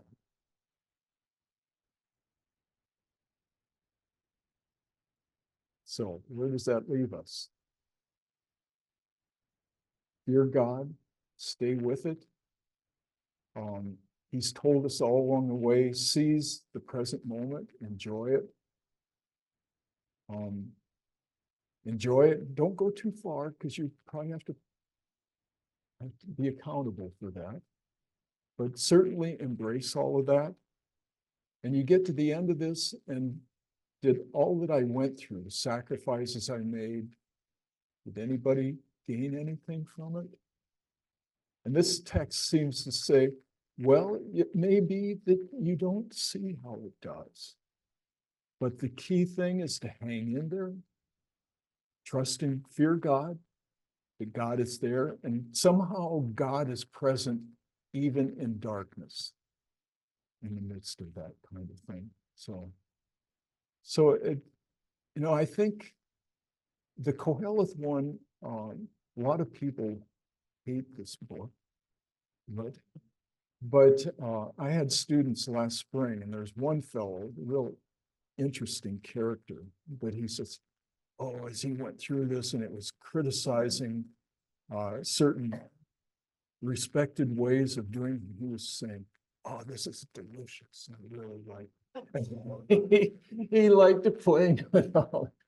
But I think in some ways, he was an example for me of someone who really did embrace this sort of childlike, embrace the present.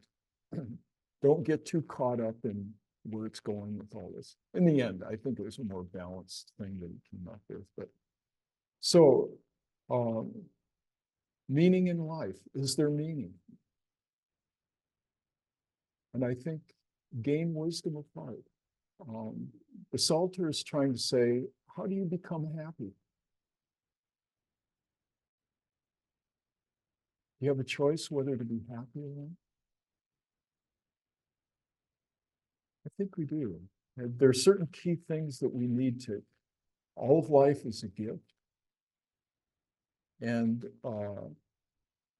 what we're given, if we can embrace that and be grateful for it, if that's going to say there's some substance here. There's something that's really worth. And I think we all come back to the bottom line that our lives are relationships. And how do you keep those relationships to where they're meaningful? Which we don't really, obviously, there's so much in those relationships we don't control. But how do I put enough room or space for trust in that? And how can I go through when it seems like God is absent? And it's really all darkness or whatever. How do I hang in there with that? And so I think we started out going with the opening psalm, Psalm 1, and it says, happy is the one. And being happy, how do you describe that? Harmony, kind of sense of well-being or whatever. And probably at least what I'm drawing out of a lot of these texts is that I let go of trying to pretend that I'm controlling this. How do I back off from controlling it and letting the giftedness of this life come forth and have space? I don't want to be the one that's blocking all this. So if that's the perspective, then it really, you can be happy. You just do it. Someone mentioned, I have a duty to be happy. I thought, what's that mean? But I think there's probably, what it means is getting my feet on the ground, understanding who I am before God, and letting God be a reality in my day-to-day kind of experience. So before the silver cord is snapped and the golden bowl is broken and the pitcher shattered, whatever, before all this happens, to allow that kind of giftedness that God has bestowed on us to really come forth and be present to us. Earlier we talked about retribution, and you also had nice points for how to become happy or even joy-filled, which I think is a little different. But back to retribution. How do we change attitudes to restorative justice? I'm thinking in today's world and maybe drawing from the Old Testament. Yeah. Good question. No easy answer. But what if you had what if you had Jesus that you asked that question for? What would he say about paying back?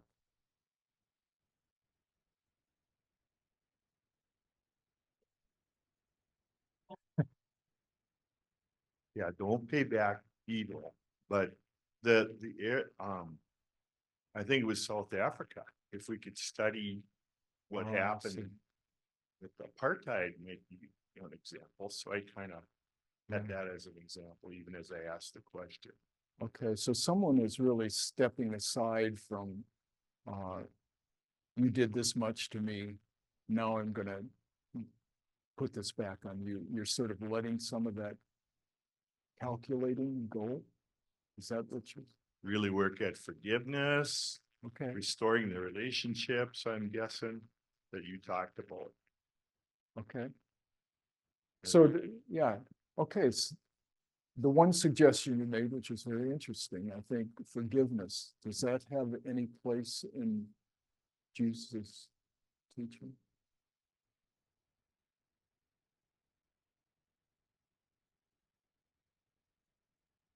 Might almost be definitional. If you're thinking of new things that Jesus brought into our awareness, was that almost automatic readiness to forgive. And what forgiveness does is it says we can start anew. We can do new things at this point. We can go forward. So that problem of retribution, which really stood to the fore in that one picture from Gaza, right? Where we look at that and we say, more bombing? You've crushed this? And really, it seems like the primary justification they keep giving for that is that if we don't pay back, there's going to be no limit to the kind of violence they inflict on us. So protection means that you keep that, you're going to pay for this if you don't,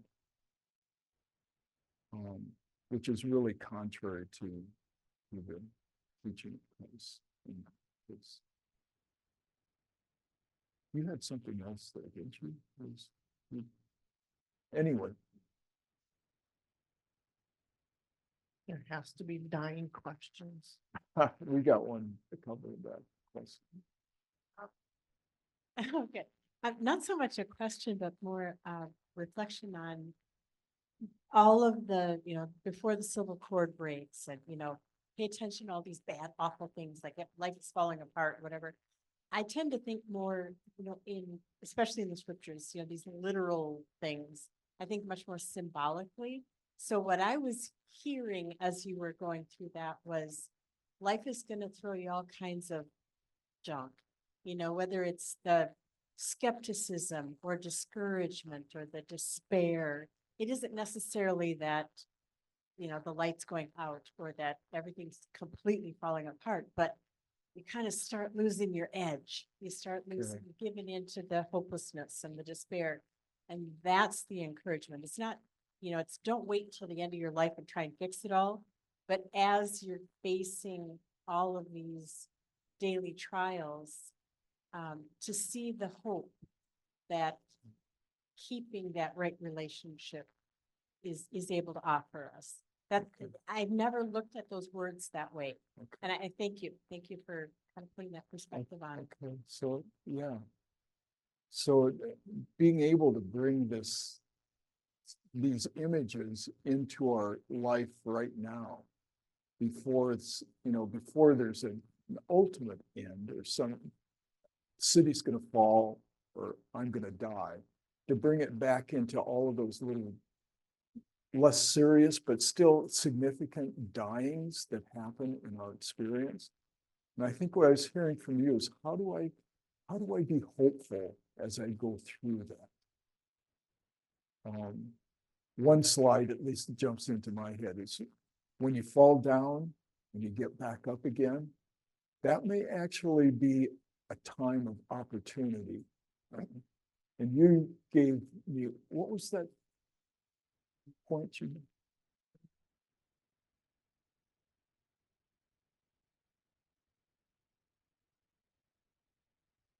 That's a very interesting way of framing that. A crisis is a dangerous opportunity is a crisis. So when we get really pushed and things really seem to, that's actually a time in which we can, well, how are we going, where do you get the energy, the perspective to make that kind of switch where it becomes hopeful? Where does that come from? Which again, I think that question of, is God here in the midst of this crisis? Because if it is dangerous, but God's there, I'm trusting that God will somehow open something up for me in the process of that. I suspect. But okay. Father Dave, I love the book of Ecclesiastes. It's my almost totally favorite book in scripture. well, that's interesting. Good. I love its paradoxes. Okay. Yeah. And the fact that it is supposedly contradictory. I don't see it as contradictory. I think it's about knowing that God is God and you are not God. Okay. And dwelling, Yeah. and so life happens and I think you cannot build really permanent things. They all go away. They'll fall apart. You're gonna die, or your friends will, but life is good, Okay. And maybe I'm thinking it's about how we always want God to give us unconditional love. Maybe it's about giving unconditional love to God. Interesting. Very interesting. Yeah. Insightful. Yeah. I appreciate that. You like paradox. And you say what you see as these tensions within what I called an antinomy, you're saying that's not a contradiction. You're saying it's a paradox. And what you want to do is you want to live in the midst. It's not that the conditions are really going to shift on you, but it's how I understand how I fit into those. Okay.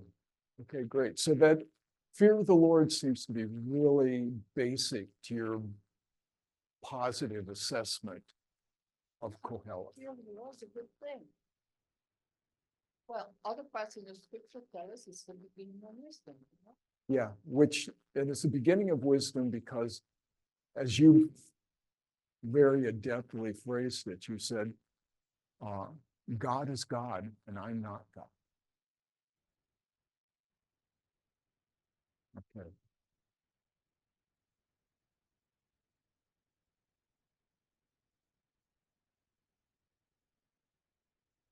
Father Dale, I had a grand nephew at the age of 27 with his new wife being killed and recently.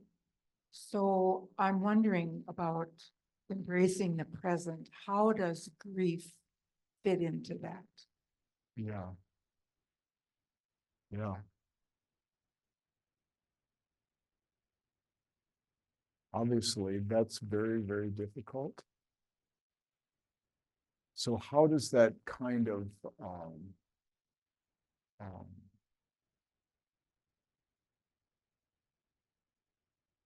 how do you embrace sort of that darkness so that it doesn't consume you? I would think that's kind of what you're asking about. So how would it keep me from, how can I deal with that so that I have hope, that I see something brighter beyond that? And one of the lines that I was sort of pursuing in this is that nothing in our experience can simply be put into chance. That somehow God is overseeing events, etc. That may be extraordinarily difficult to try and see, well, how did you let that happen, God?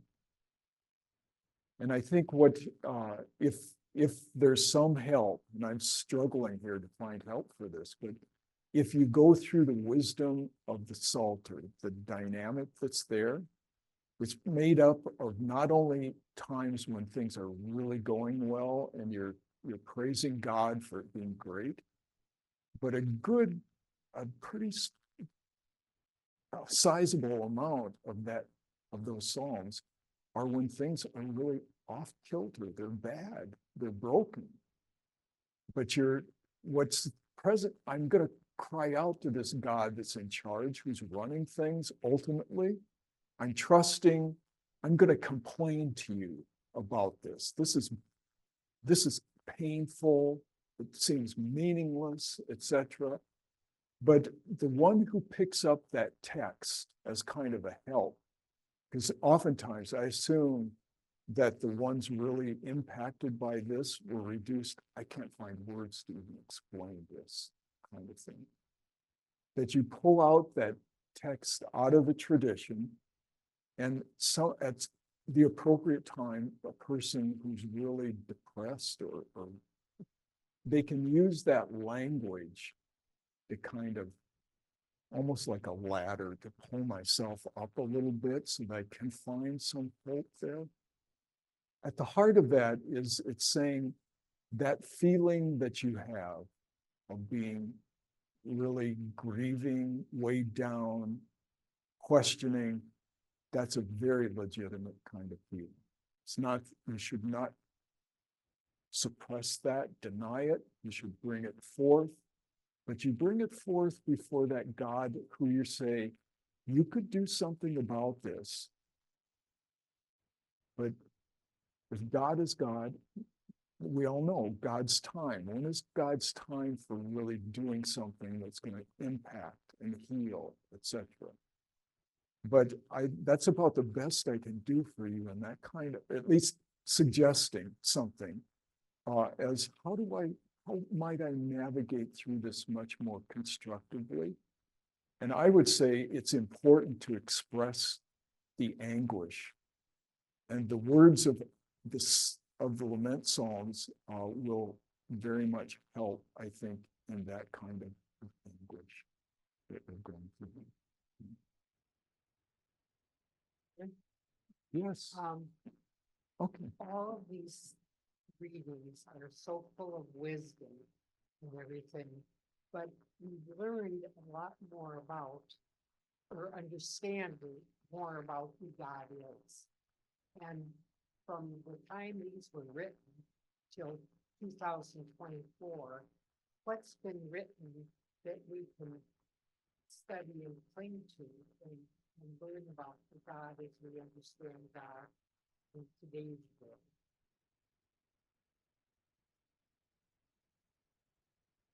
Yeah. I'm not sure if we're any smarter now than we were before.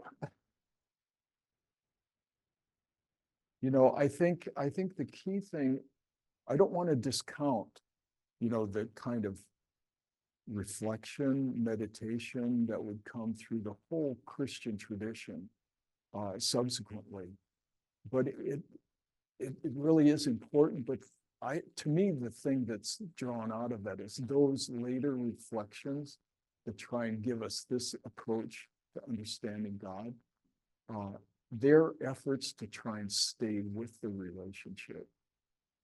So in terms of evolution, progress in that, I don't know if I really evolved in the relationship. I'm just not sure. We got some wisdom back here that we'll go. No, what I'm just thinking is that, yes, we come to know God more deeply as we enter into the mystery of it. So if we do know more about God, it's saying that we're walking more deeply into wisdom. And it seems to me, that comes not through study as such, but through prayer, through silence, through mystery. Okay. And it's so the kind of study, if there is study in that, it's trying to reflect on people's experience of how they've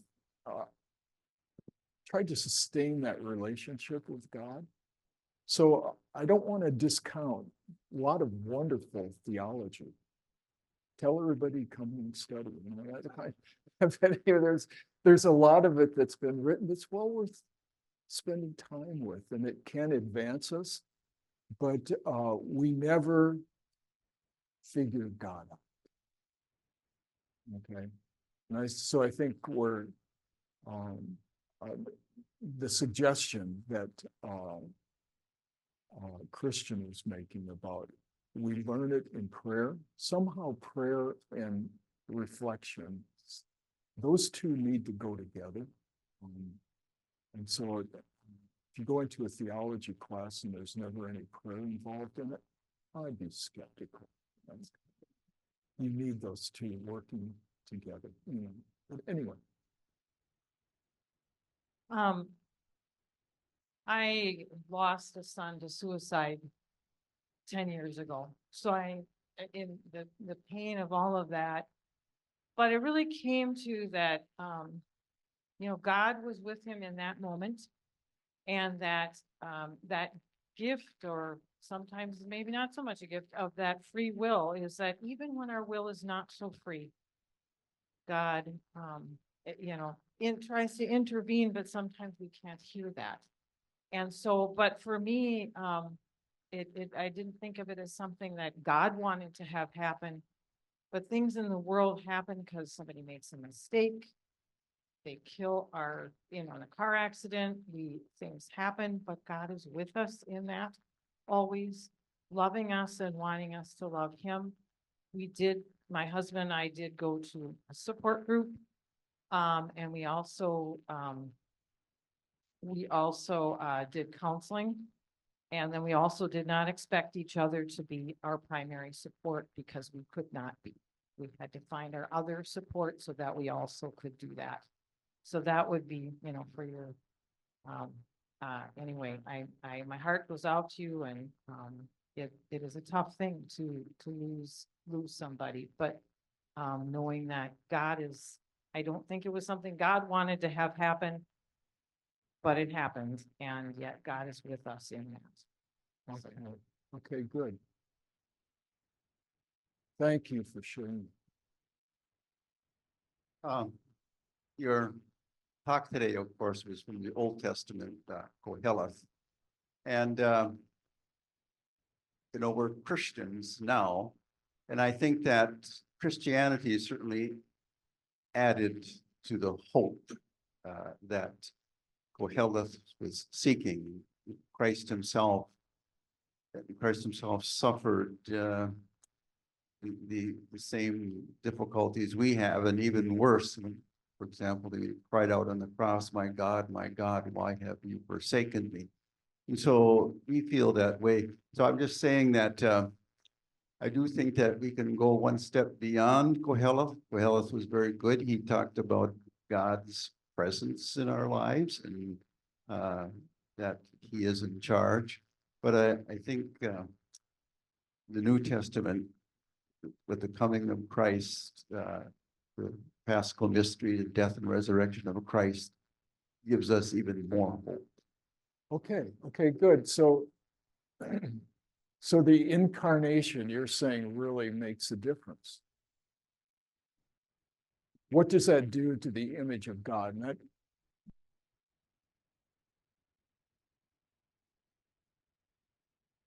okay, it brings us closer because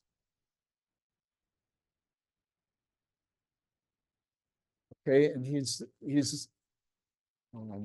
embracing this kind of suffering and brokenness and sharing that with us so that when we go through the course of our life, we're able to accept that as being, I haven't been abandoned by God, but God is saying, there's an opportunity or dangerous opportunity. There's something in the midst of going through all of those situations in which we clearly are not in control, and that there's something bigger, that is not simply, it's not nothingness that's we're going into, but rather there is a brighter, hopeful future in that. So it does give, I'm often struck, you go through, you celebrate the liturgy, and this is a memorial of Christ's death and resurrection. You keep the two together, but why all of this emphasis upon death? Why God dying? So it's trying to take that very important experience that we all go through, and during life, it translates into I'm limited. I have all these little dyings to do, and then the final death, that somehow that's part of God's bigger plan in this case. So I think earlier, the woman standing in front of you that gave us that very, the example of the suicide and how could God have that in mind for this? And I think you were saying, no, it was not God choosing this, but somehow in the midst of whatever goes on in our journeys, that somehow that's a possibility that's there. So I think that incarnation that you're referring to, there's something more to this, is that was God's vulnerability. God came down and become one like us to save us, because initially God became vulnerable by creating us and giving us freedom, that we have choices, and that a lot of those choices could injure, what we think of God, what we think of others, what we think of creation. But that freedom was so very, very important to God, apparently, in that God was still sovereign, but nevertheless gives us space to where God can be tapped, injured. Anyway, there's something. Anyway, enough. This conversation has made me think of Mother Angelica, of all people, who of course started EWTN, even though she knew nothing about TV, she knew nothing about electronics, she gave her entire will to God. And she had a bad leg, a really bad leg. And she prayed and prayed for that leg to be healed. She even went to Lourdes. And she was sure she would be healed at Lourdes. And guess what? No healing. She goes back to her monastery in Alabama. And she's like, why, God? I've done everything I possibly could for you. And this is the one thing I asked for, and that God was showing her he was God. So a few weeks later, a knock on the monastery door, a woman comes and says, I'm here to heal your leg. And she goes, what? She goes, God sent me to heal your leg. And she goes, okay. And so she comes in and heals her leg, showing, again, something more spectacular even than Lourdes, that this woman came right to her door and healed her. And I love that story, because I know there's many of us here who have prayed and prayed and prayed for something, and it hasn't come to fruition, but God is being God. That's what I take from that story, that God has never changed. God is always God, and we'd like him to be who we want him to be. You know, the healer in our own time, the friend in our own time, you know, do this for me. And sometimes it happens, and lots of times it doesn't. That doesn't mean God doesn't hear you. He's waiting to do it in his own time. And I think that God really has never changed. You know, we're talking about modern times versus ancient times. He's always the same. That's one of the great things about God, that he never changes. He's always who he is. And I find great comfort in that personally, that he is who he is. He's going to show you who he is, and he is going to do it in his own time. So. Okay, we're good. So you can't make God march to your timeline, is that what you're saying?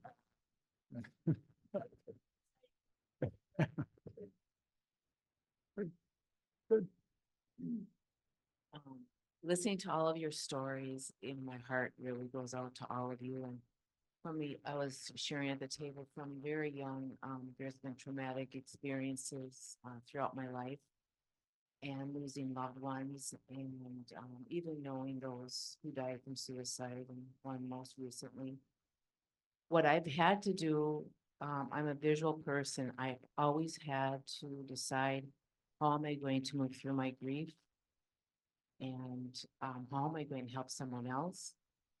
And to Patricia, I've had to always focus on that loved one is in the Father's arms. And I've had to always constantly remind myself of that, and the joy would return. And I do believe our lives are all about love and relationship. And that relationship doesn't just end here on earth, it continues. There's that thread, there's that silver cord. And I always think of it as our umbilical cord, that we've been attached to a mother. And I think of Jesus, who, knowing dying on the cross, he had to leave his mother behind. And how did she go on? You know, I think of that. And why did Joseph not be around for that crucifixion? Is that something he could have even handled? But we have to think and keep imagining that there is another life beyond this life. Okay. And that's where the hope comes in. Yeah. Okay. So Right. I just wanted to share that, because I know there's a lot of pain in this life, but there's also the joy, and without Good. one, we won't know the other. And it's like the Old Testament, for as hard and grueling as the Old Testament is, and then we get the new, there is that hope of that promise. So Yeah. I want to say.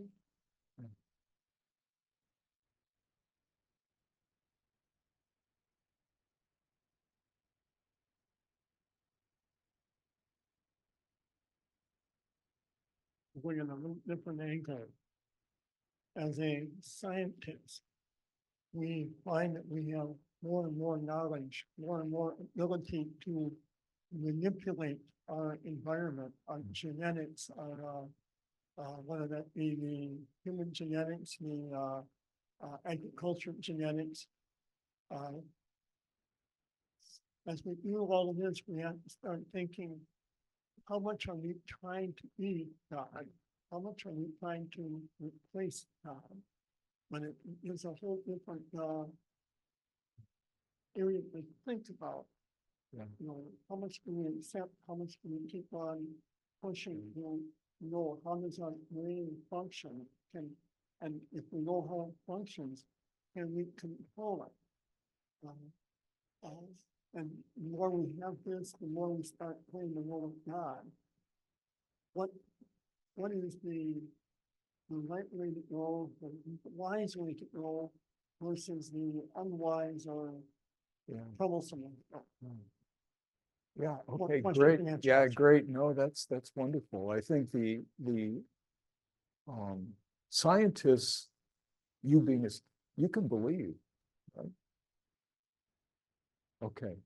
And so I think this is my own take on this, is that somehow at the outset of where we're going when we start thinking about this, reflecting on it, if we don't allow that stance that there is a God and that this God is sovereign, and I'm going to do all of my explorations with that sort of as a bigger framework within which I'm doing this, then by contrast, if I start out, scientists, I'm maybe muddying this, but scientists typically go back to what are the original ingredients? How did they come together? How does that combination?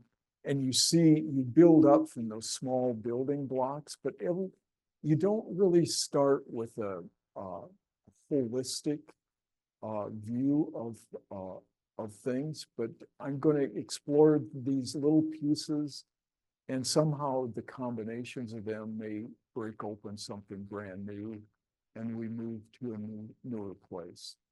Whereas if I don't have to investigate all this to try and find out if there is a God. I just take that as a basic starting point. And then I do all of this exploration. Then I think the exploration can be done with wisdom.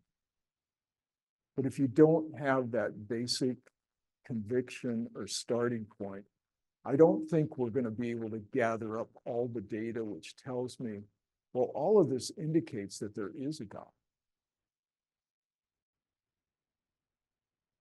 I think you have to really start with the hope, the conviction that there is a God. And then when I investigate this, hopefully it confirms. I don't know if I went after the real point that I wanted to latch on to is that issue of assuming God's position of being in control, being presumptuous.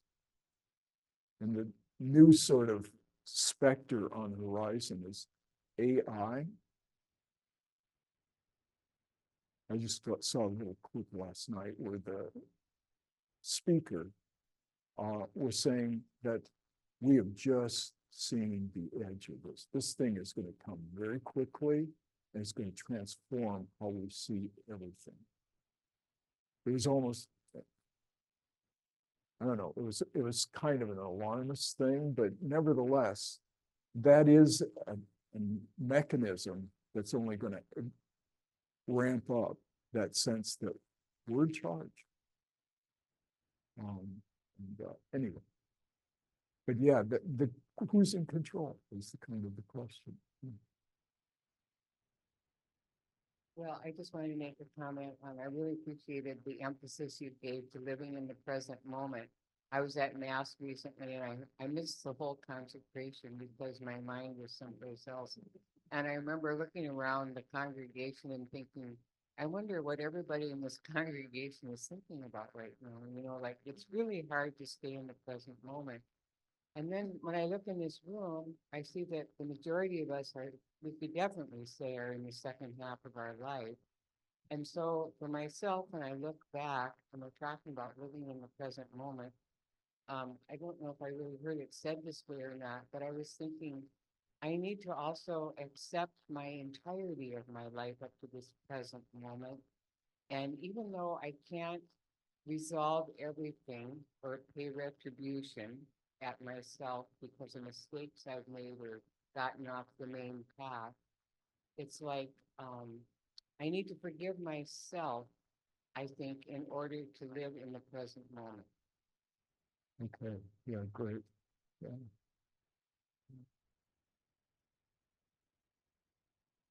Are you going to stop us, Grace, or are you going to let someone Unless else? there's one Or dying question or comment?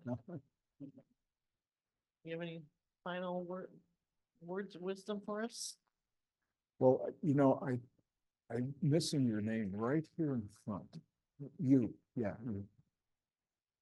Barbara, well, you made a comment, but how, how do I, if I look through and it was like this umbilical cord that somehow I got to remain connected to this ultimate source of life, and it's going to open up and create a future of hope for me. Is there anything, is that just New Testament that gives us that kind of expectation of a brighter future? I have to defend the Old Testament. So actually, if you read Psalm 16 and 17, and it's there, it's lamenting and it's saying, it seems like all of the people that have all the resources, they've stolen it from others to get there, but God seems to let them go, and they seem to increase, and they're even better in that situation. But the psalmist says, but God, I know you have me by your right hand, and I have that sense within me that you're with me. And that I think, when you look in the Psalter, is there any sense of afterlife in that? That's afterlife. Somehow, if you've got God holding on to you, that's going to take you through anything at that point. And that's what's going to lead you even beyond death.